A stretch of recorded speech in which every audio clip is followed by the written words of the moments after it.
Welcome back. We're having one question with Professor Robert Östling. He's a professor at the Institute for International Economic Studies at Stockholm University. We had a question for him. We were able to get a little bit of information. Here it is.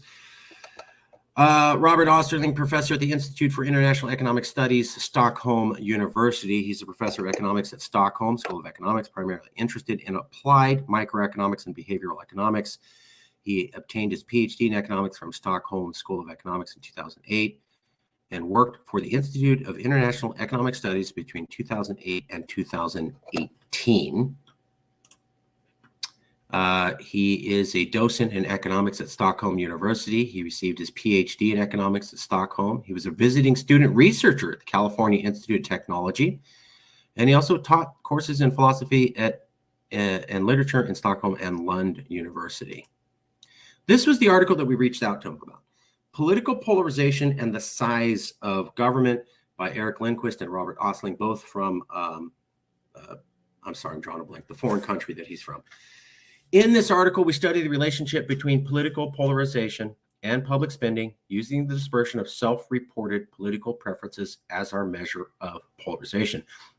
Political polarization is strongly associated with smaller government in democratic countries, but there is no relationship between polarization and the size of government in undemocratic countries. The results are robust to a large set of control variables, including gross domestic product per capita and income inequality. So I think what he's saying is that governments can be big or small and they can be polarized. There isn't really a strong connection between if you go large, you have to be polarized, although there does seem to be some more political polarization in smaller countries. That study came out in 2010. He wrote about political polarization in 2010. Barack Obama was just elected and people were scared at how the Republicans were shutting down the government with debt ceiling or debt debates. And he wrote this article in 2010, 2 years after Obama was elected, and people saw polarization there. So I asked him, you wrote that article in 2010. Is polarization worse now? You wrote that article in 2010, it's 2023, 10 years more later, is it worse? It's certainly the impression as I get as a very distant observer of US politics. I know, not much, but he is a professor. He did study polarization in America. He did study it at a critical point.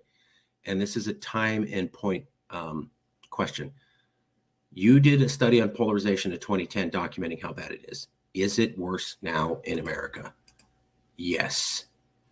He's outside of the US, but that's the impression you get. And I kind of like that he's on the outside because it's an outside observer.